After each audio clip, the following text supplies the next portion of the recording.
1절부터 10절까지 제가 읽겠습니다. 너는 내 떡을 물 위에 던지라. 여러 날 후에 도로 찾으리라. 7에게나 8에게 나눠줄지어다. 무슨 재앙이 땅에 임할는지 내가 알지 못함이니라. 구름에 비가 가득하면 땅에 쏟아지며 나무가 나무로나 북으로나 쓰러지면 그 쓰러진 곳에 그냥 있으리라. 풍세를 살펴보는 자는 파종하지 못할 것이요 구름만 바라보는 자는 거두지 못하리라. 바람의 길이 어떠함과 아이 벤 자에 대해서 뼈가 어떻게 자라는가 내가 알지 못함같이 만사를 성취하시는 하나님의 일을 내가 알지 못하느니라. 너는 아침에 씨를 뿌리고 저녁에 손을 놓지 말라. 이것이 잘 될는지 저것이 잘 될는지 혹 둘이 다 잘 될는지 알지 못함이니라. 빛은 실로 아름다운 것이라. 눈으로 해를 보는 것은 즐거운 일이라. 사람이 여러 해를 살면 항상 즐거워할지로다. 그러나 캄캄한 날이 많으리니 그 날들을 생각할지로다.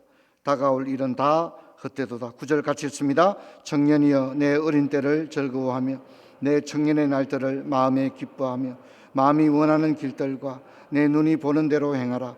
그러나 하나님이 이 모든 일로 말미암아 너희를 심판하실 줄 알라. 그러나 근심이 내 마음에서 떠나게 하며 악이 내 몸에서 물러가게 하라.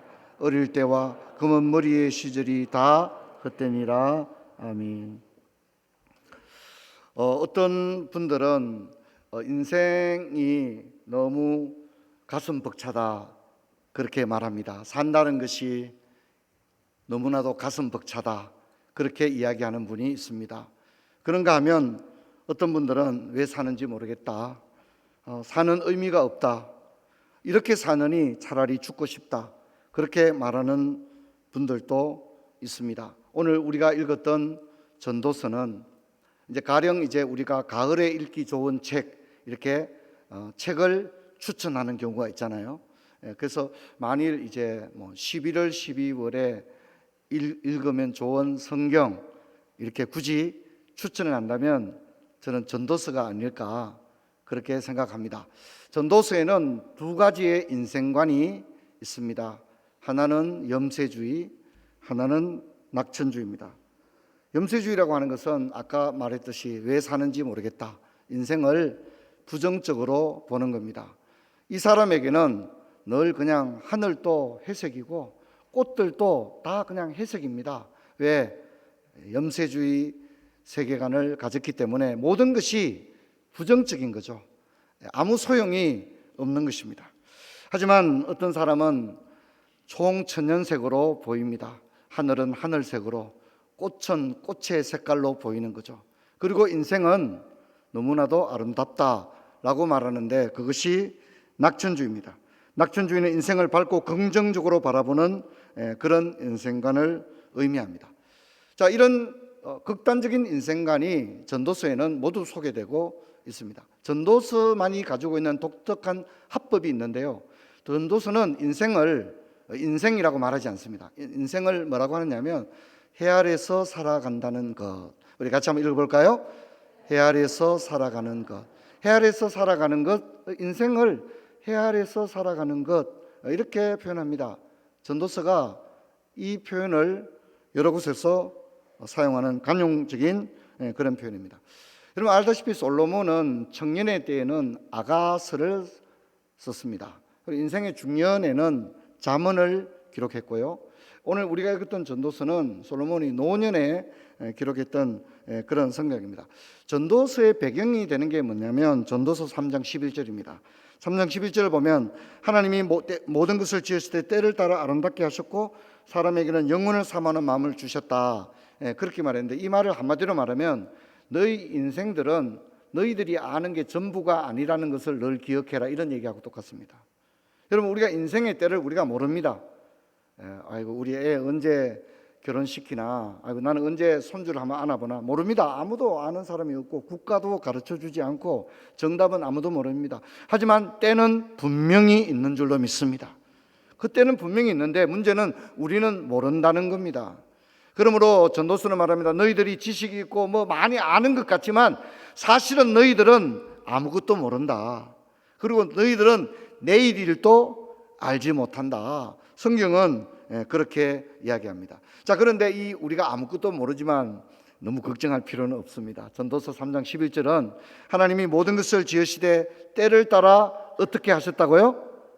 아름답게 하셨습니다. 여러분, 하나님께서 우리 인생을 아름답게 하신 줄로 믿습니다. 여러분, 이 믿음을 가지고 나가야 합니다. 그리고 전도서의 결론이 있는데, 전도서의 결론이 전도서 12장 13절입니다. 일의 결국을 다 들었으니 하나님을 경외하고 그의 명령을 지킬지니라. 이것이 사람의 본분이니라. 전도서의 결론은 한마디로 말하면 뭡니까? 너희들이 다 알지 못하지만 걱정할 필요 없다. 너희들이 어떻게 해야 될지 잘 모를 때도 있다. 그러나 걱정할 필요 없다. 일의 결국을 다 들었으니. 무슨 얘기입니까? 너희들에게 한 가지 정답이 있는데, 그건 뭐냐면 너희들이 하나님 말씀대로 사는 것이 정답이다라고 얘기하는 것입니다. 여러분, 어떻게 할지를 걱정하지 마십시오. 성경에 이르는 그 가르침을 따라 살아가는 여러분 되시기를 주의 이름으로 축원합니다. 이것이 지혜자의 마지막 결론입니다. 하나님 말씀대로 사는 것이 가장 복되더라. 성경이 그렇게 얘기합니다. 여러분, 우리가 고민이 많죠. 어떻게 하면 좋지? 그렇게 해서 사람들에게 이렇게 자문을 구하기도 하고 그렇게 합니다. 그런데 결론이 있습니다. 어떻게 하는 게 가장 좋다고요? 하나님의 말씀대로 하는 것이 가장 좋은 것입니다. 여러분, 전도서를 읽어보면 이 전도자가 이 인생을 살면서 이 마음에 여러 가지 딜레마가 한두 가지가 아닙니다. 이게 해결이 안 되는 거예요. 그래서 그런 고민을 털어놓고 있는데, 전도자가 해결하지 못하는 인생의 딜레마가 어떤 것이 있습니까? 한 세 가지 정도 있습니다. 제가 정리를 했습니다. 첫 번째는 하나님이 하시는 일의 시종을 사람으로 측량할 수 없게 했다, 이렇게 얘기합니다. 무슨 얘기냐면 너무나도 불확실하다는 겁니다. 이렇게 하는 게 맞나 틀리나 이걸 알 수가 없다고 합니다. 그래서 사람들이 야, 금값이 그럴 줄 누가 알았냐, 뭐 이런 얘기도 하고. 그렇죠, 그죠? 사람이 아무도 모르는 거예요. 내일 일을 알지 못하는 거예요. 여러분, 대기업에는요, 경제학 박사 받은 사람들이 그 경제 연구소를 몇 개씩 가지고 있습니다. 하지만 기름값, 금값, 환율 예측 못합니다. 아무도 그 예측하면 그냥 아무 걱정할 필요도 없지 않겠습니까? 그러나 예측을 하지 못합니다. 하나님이 하시는 일의 시종을 사람으로 측량할 수 없게 하셨다, 그렇게 이야기를 합니다. 이제 두 번째 딜레마는 뭐냐면 하나님께서 친히 다스리시는 세상에 너무나도 많은 부조리가 있다는 겁니다. 세상이 왜 이 모양이냐 이 말입니다. 뭔가 맞지 않은 거예요. 하나님이 계시다면 어떻게 세상이 이럴 수 있습니까? 하나님이 계시다면 교회가 어떻게 이럴 수 있습니까? 하나님이 계시다면 이 세상이 어떻게 이럴 수 있습니까? 너무나도 많은 부조리가 있다는 것입니다. 그리고 전도서 3장 19절로 22절은 인생의 결말은 죽음으로 끝나는데 결국 다 죽을 건데 그게 무슨 의미가 있습니까? 다 이제 결국 죽을 건데 그게 우리가 애쓰고 수고하는 게 무슨 의미가 있겠습니까? 이제 이런 질문들을 가지고 있습니다. 이런 질문에 대하여 전도서는 세 가지 정도의, 이 질문에 대한 세 가지 정도의 정답을 우리 가운데 이야기를 해주고 있습니다. 제가 이제 그냥 다 요약을 했습니다. 괜찮죠? 요약해도? 그래서 첫 번째는 불확실성의 땅에서 씨를 뿌리라는 것이다. 우리 같이 읽어봅시다. 불확실성의 땅에서 씨를 뿌리라는 것이다. 오늘 읽었는 우리 성경을 보면 무리에 빵을 던지라, 이렇게 얘기합니다. 무리라고 하는 게 뭡니까? 그냥 흘러가는 겁니다. 거기다 빵을 던지면 그냥 빵을 포기하는 거죠. 무리는 언제나 풍랑이 일고 파도가 높습니다.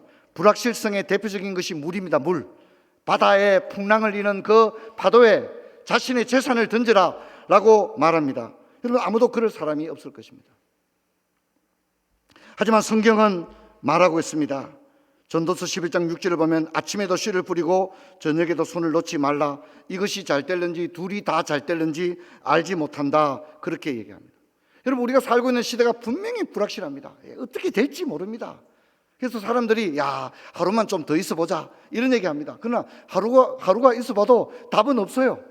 우리가 생각하는 것은 우리는 예측을 할 수 없는 것입니다. 성경은 분명히 얘기합니다.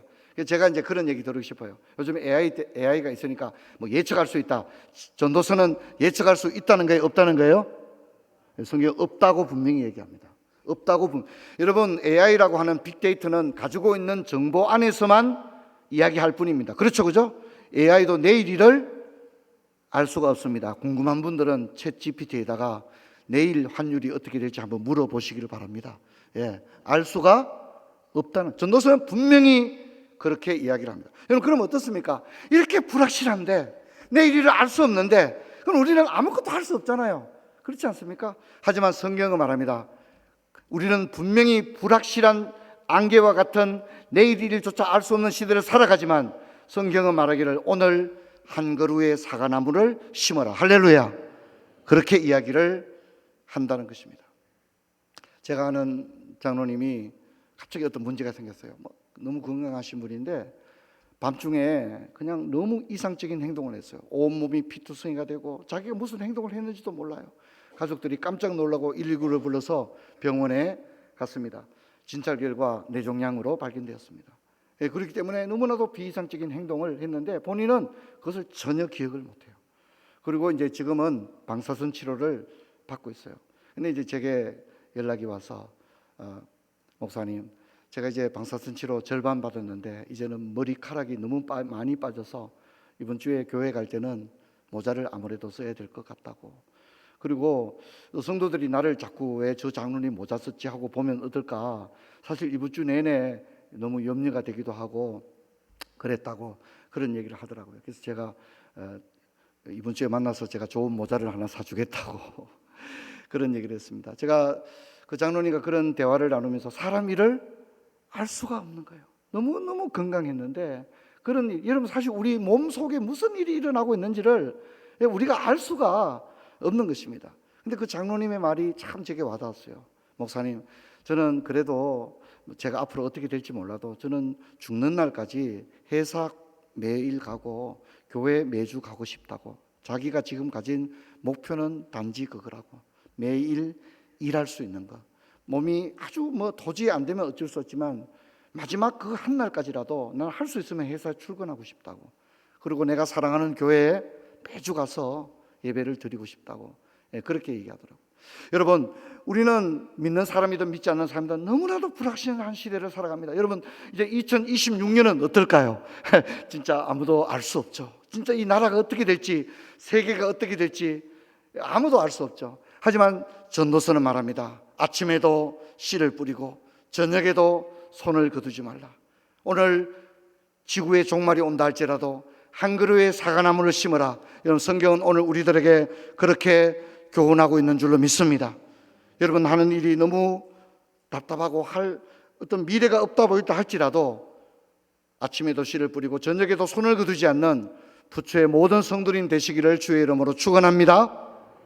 두 번째는 그럼에도 불구하고 인생은 아름답다는 겁니다. 우리 같이 한번 읽어봅시다. 그럼에도 불구하고 인생은 아름답다는 겁니다. 내일 일을 알 수 없고 또 전도서는 일관되게 말하자. 인생은 헛되다. 그죠? 그리고 결국 다 죽는다고 말하고 있지 않습니까? 하지만 그럼에도 불구하고 인생은 매우 아름답다는 겁니다. 전도서 11장 7절에 말합니다. 빛은 실로 아름다운 것이라 눈으로 해를 보는 것은 즐거운 일이다. 그렇게 이야기를 하고 있습니다. 지금 살아있다는 것, 살아간다는 것이 즐거운 일입니다. 인생은 가슴 벅찬 일입니다. 그래서 우리는 자신의 생애를 사랑해야 됩니다. 지금 내가 살아 숨쉬고 걸어다니고 음악을 듣고 맛있는 음식을 먹고 사람에게 사랑을 받고 창조주 하나님을 알며 우리 구속주 예수님을 인격적으로 사랑하는 이 모든 것이 하나님의 은혜입니다. 생애에 대한 환희가 있어야 됩니다. 인생에 대한 뜨거운 열애가 있어야 됩니다. 그런 마음을 가지고 살아야 됩니다. 무슨 대단한 인생이 아니어도 괜찮습니다.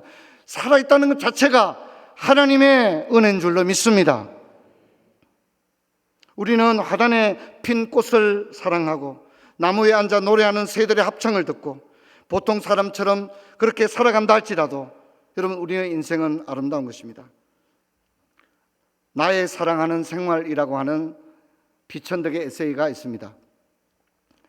나는 우선 내 마음대로 쓸 수 있는 돈이 지금 돈으로 한 5만 원쯤 생기는 생활을 사랑한다. 그러면 나는 그 돈으로 청량리 위생병원에 낡은 몸을 입원시키고 싶다. 나는 깨끗한 침대에 누웠다가 하루에 한두 번쯤 덥고 깨끗한 물로 목욕하고 싶다. 그리고 우리 딸에게 제 생일날 사주지 못했던 비로도 바지를 사주고, 아내에게는 털실 한 푼도 반을 사주고 싶다. 그리고 내 것으로 점잖고 산뜻한 넥타이를 몇 개 사고 싶다. 돈이 없어서 적조해진 친구들을 우리 집에 초청해 오고 싶다. 아내는 신이 나서 도마질을 할 것이다. 이 에세이가 굉장히 긴데 다 읽을 수는 없고요. 관심 있는 분들은 피천덕 내가 사랑하는 생활이라고 치면 인터넷에 다 나오니까 한번 좀 읽어보면 좋겠다는 생각을 합니다. 가을입니다. 성도 여러분, 우리 가을은 시인이 되고 철학자가 된다, 그렇게 말하지 않습니까? 여러분들 중에는 여러 가지로 힘들고 어려운 분도 많이 있을 겁니다. 등이 희도로 노동의 현장에서 일을 해야 되는 분도 계시고, 만성질환으로 말미암아 늘 건강히 자신을 짓누르는 분도 계실 것입니다. 하지만 우리가 어떠하든지 우리의 주어진 이 인생을 사랑할 수 있는 저와 여러분이 될 수 있기를 바랍니다. 힘겹지 않은 인생은 없습니다. 사연이 없고 눈물이 없는 인생은 없습니다. 하지만 우리에게 주어진 인생이므로 이게 내 인생이기 때문에, 하나님이 내게 허락하신 인생이기 때문에 우리는 이 인생을 사랑해야 됩니다. 아메리카노를 마시고 차를 몰고 아파트 주차장에 들어서고 KTX를 타고 서울 출장을 다녀오고 따뜻한 문자 메시지를 확인하고 얼마 되지 않는 월급을 받아 이런저런 지출도 하고 커가는 아이들 옷을 사러 나가는 일들을 사랑해야 합니다. 무슨 대단한 일이 일어나야 가슴 벅찬 인생이 아니라 산다는 것 자체가 너무나도 아름다운 것입니다. 몸이 연약하십니까? 질병이 있습니까? 그런 인생을 사랑합시다. 내 몸이 연약하고 약하기 때문에 내 인생을 더 사랑할 수 있는 우리가 될 수 있기를 바랍니다. 가난합니까? 가난을 사랑한다는 것은 어려운 일이지만 내 인생을 가난하게 하신 뜻이 있음을 신뢰한다면 경제적으로 쪼달리고 돈 때문에 부모 노릇 제대로 하지 못하고 자식 노릇 제대로 하지 못하고, 그렇지만은 나를 가난하게 하신 내 인생이기에 여러분, 이것도 하나님의 섭리가 있다고 생각하고 이 인생을 사랑해야 됩니다. 여러분, 우리는 사는데 너무 지쳐버렸습니다. 태엽이 풀려버린 시계가 더 이상 초침 소리가 들리지 않은 것처럼, 너무 오랫동안 사용하지 않아서 열쇠조차 잃어버린 자물쇠 같고, 수년 동안 사용하지 않아서 기능이 작동되지 않는 가전제품처럼 우리 감정들은 너무나도 저수지의 밑바닥처럼 가라앉아 있다는 것입니다. 여러분, 도대체 우리의 엔진을 다시 어떻게 엔진을 돌릴 수 있을까요? 어떻게 하면 다시 내가 너무 행복해, 하나님 너무 감사해요, 우리가 어떻게 하면 이 우리의 감정의 기능을 다시 회복시킬 수 있을까요? 여러분, 우리가 만일 우주여행을 떠났다가 100년 만에 다시 지구로 돌아왔다고 하면 그냥 무덤덤하겠어요? 감격적이겠어요? 네, 오늘 상태가 너무 안 좋습니다, 성도님들. 우주인들이 그런 얘기를 한다 하더라고요. 지구로 딱 들어올 때 지구가 너무 작다는 거예요. 근데 작은데 어떻게 보인다고요? 반짝반짝 빛나는 진짜 보석 같다는 거예요. 너무 아름답다는 거예요. 형용하기 어려울 정도로 지구를 바라볼 때 지구가 너무 아름다운 보석이라는 거예요. 여러분, 우리가 오늘 100년 만에 우주여행을 갔다가 다시 지구로 오늘 귀환하는 날, 멀리서 이 지구를 바라보는데 지구가 너무 예쁜 보석인 거예요. 여러분, 우리가 그런 격정을 가지고 우리 생애를 사랑할 수 있기를 바랍니다. 10년 동안 병원에 누워 있다가 의사가 그동안 고생했습니다, 당신은 완전히 완쾌되었습니다, 이제는 가서 먹는 것도 아무거나 먹어도 되고 당신 하고 싶은 대로 이제 마음껏 사십시오 라고 했을 때의 그 격정을 가지기를 바랍니다. 여러분, 우리는 수년 동안 외국에서 생활하다가 다시 오랜만에 10년이나 20년 만에 한국을 찾아온 것처럼 우리의 짜장면과 삼겹살을 사랑하고 된장국을 사랑하고 하얀 쌀밥도 사랑할 수 있는 저와 여러분 되기를 바랍니다. 거창한 일이 일어나야 생을 뜨겁게 사랑하는 것이 아니라 지금 내가 살아있다는 것 자체가 너무나도 감격스럽고 감사할 수 있는 부초의 모든 성도님들 되시기를 바랍니다. 저도 새벽기도 마치면 우리가 산에 있다 보니까 이게 이제 낙엽이 진짜 많이 있거든요. 그래서 이제 한 번씩 빗자루로 이렇게 쓸 때가 있습니다. 빗자루로 이 낙엽들을 썰면서 그런 생각, 야, 이 낙엽들도 진짜 대단한 애들이다. 봄에는 예쁜 연두빛으로 그죠? 싹을 틔웠다가 얘네들이 다 나름대로의 꽃도 피웠고, 그렇죠, 그죠? 잎이 나오면서 꽃도 피우고, 또 저마다 도토리 같은 열매도 다 맺히고, 그리고 다 자기 일을 다 한 다음에 이렇게 진짜 아무 사심 없이, 그죠? 미련 없이, 욕심 없이 진짜 가벼운 몸으로 딱 떨어져 있는 거 아닙니까? 이렇게 보면서 야, 이 낙엽들도 참 얘들도 고생했다. 봄부터, 그죠? 이 변화무쌍한 이 날씨 가운데 1년 동안 그렇게 고생하고 이제는 자기 사명을 다 한 다음에 그 나무에 그 열기와 물, 그 모든 것들을 다 공급해 주고 난 다음에 정작의 자신은 어떻게 해요? 완전히 바짝 말랐어, 그죠? 다 죽어 난 다음에 자신은 가벼운 몸으로 이렇게 딱 떨어져 있는 거예요. 그래서 제가 낙엽을 쓰면서 여러분 담임 목사가 또 시도 좀 쓰고 그러지 않습니까? 그죠? 그래서 제가 아이고 야들아 너희들 진짜 고생했다. 제가 그렇게 이야기를 했습니다. 자, 마지막은 창조주를 기억하라는 것입니다. 창조주를 기억하라. 그렇게 얘기합니다. 여러분 우리에게는 마지막이 있고 그분에게 돌아간다는 것입니다. 우리는 돌아갈 본향이 있습니다. 하지만 하나님을 잃어버리고 하나님을 믿지 않는 사람들의 인생이란 기차에 오르기는 했지만 종착역이 어딘지를 모르는 사람들이 하나님을 모르는 사람들입니다. 하지만 우리는 믿음의 기차를 탔는데 여러분 우리의 종착역은 우리 성부 하나님이 기다리고 계신 본향역인 줄로 믿습니다. 할렐루야.